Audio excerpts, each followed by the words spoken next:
Hey, what's going on, guys? I'm going to talk today about the Irish soldiers in the Confederate Army during the Civil War, okay?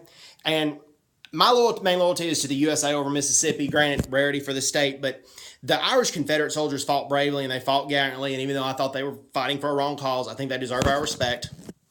And 30,000 Irish soldiers fought for the Confederacy in the Civil War. Of the 425 Confederate generals, 6 of them were born in Ireland.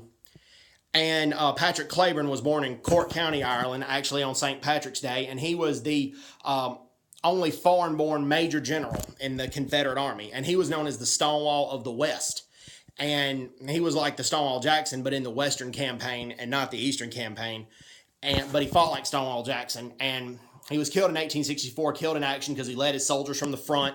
He believed in leading his soldiers from the front. Now, he was not Catholic. He was Anglican and belonged to the Church of Ireland, and he had a lot of privileges when the British took over Ireland. But when he was a corporal in the British Army, he saw a lot of Irish Catholic prisoners being beaten and being starved in the prison. So he snuck food to them, but he was going to eventually get caught. So he moved to first Cincinnati, Ohio. Then he settled in Helena, Arkansas, and he became first a pharmacist, then a lawyer.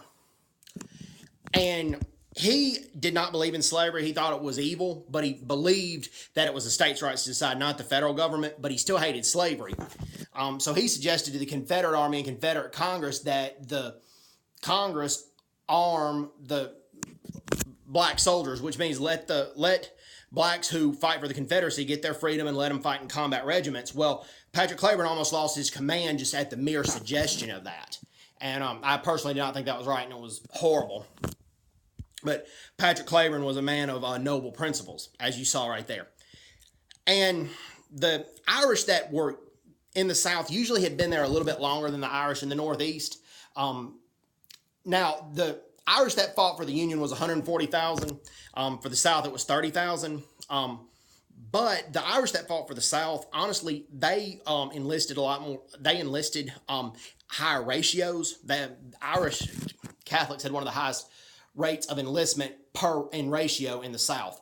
A lot of Irish people down South were really supportive of the Confederacy's independence because they believed were fighting for the same thing against England and Ireland. I personally didn't believe that, but they believed it. And they fought gallantly. Like, example, the 7th Louisiana Regiment, companies F and I, were all Irish. The 10th Louisiana Regiment, it was about 26% Irish. But the Irish that were in that regiment were called Lee's Tigers. They fought in the Eastern Campaign, and they were very tough and very efficient. Now, the Fighting 69th, the Irish soldiers that fought for the Union, the 69th New York Regiment, they did beat them in the Battle of Malvern Hill. And the Irish from Louisiana, the Lee's Tigers, almost stole the 69th Regiment's battle flag, but Private James Kelly snatched it back, and they didn't get the flag. The 69th Regiment kept it.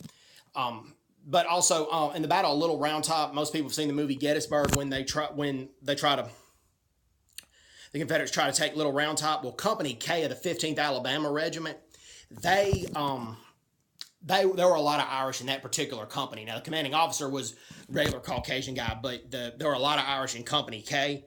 And as you saw in the movie, they came really close to taking Little Round Top. And William Barksdale, who commanded the Mississippi Regiment, he was killed in that battle. But he, in the Mississippi, Barksdale's Mississippi Brigade, not Regiment, but Brigade, Barksdale's Mississippi Brigade, there was a ton of Irishmen in that brigade. Rarely in that brigade was there a company without at least one Irishman. So a lot of Irishmen from Mississippi enlisted to fight for the Confederacy. And a lot of Irishmen served aboard the CSS Virginia. They served in the Confederate Navy, and some of them transferred from the Confederate Army to the Confederate Navy. Just like in the Civil War, you saw a lot of African Americans that fought for the Union Navy. Well, you also saw a lot of Irish Confederates that fought for the Confederate Navy. And by and large, the discrimination against Irish was a lot less in the South than in the Northeast. The South, their agrarian culture was a lot more similar to Irish culture, and the North East culture was more like British culture. at that time. And so the Irish had an easier time fitting in the South than they did in the Northeast. The discrimination was pretty minimal. The Know Nothing Party had 2 offices or so in Texas, but it was still minimal. So the Irish were not harassed and abused in the South like they were in the Northeast. Now I can definitely see why most Irish chose to fight for the Union. Not just because many of them lived in the Northeast and only a small percentage lived down south.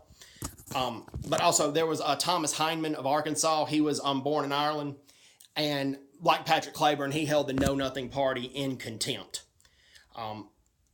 There was a Missouri Brigade that fought for the Confederates. It was the 1st Missouri Brigade, the 1st Confederate Missouri Brigade, and that was mostly Irish. A lot of Irish fought in that brigade, and they fought in the Battle of Vicksburg. In particular, near Vicksburg, a hill called Champion Hill.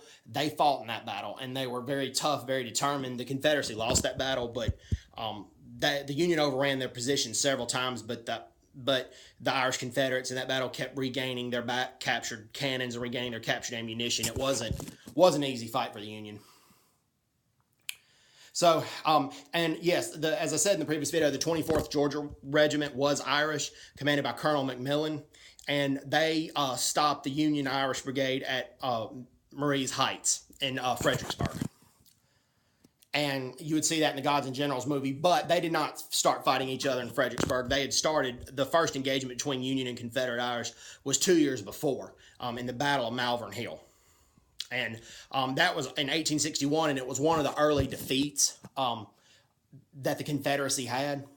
And yeah, the Confederacy, it really broke General Lee's heart with the Battle of Malvern Hill. And that was largely due to the Fighting 69th, the 69th Infantry Regiment, New York Infantry Regiment. So, just St. Patrick's Day, please remember the brave Confederates the brave Irish Confederates and the brave Irish Union soldiers that fought in the Civil War. Father John Bannon was a chaplain for the Missouri Brigade, mostly Irish.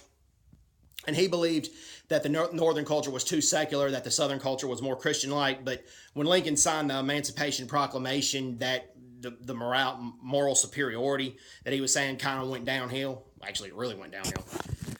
So, but again, these brave Irish Confederates fought very well, and we need to remember their bravery. We need to remember their gallantry on St. Patrick's Day.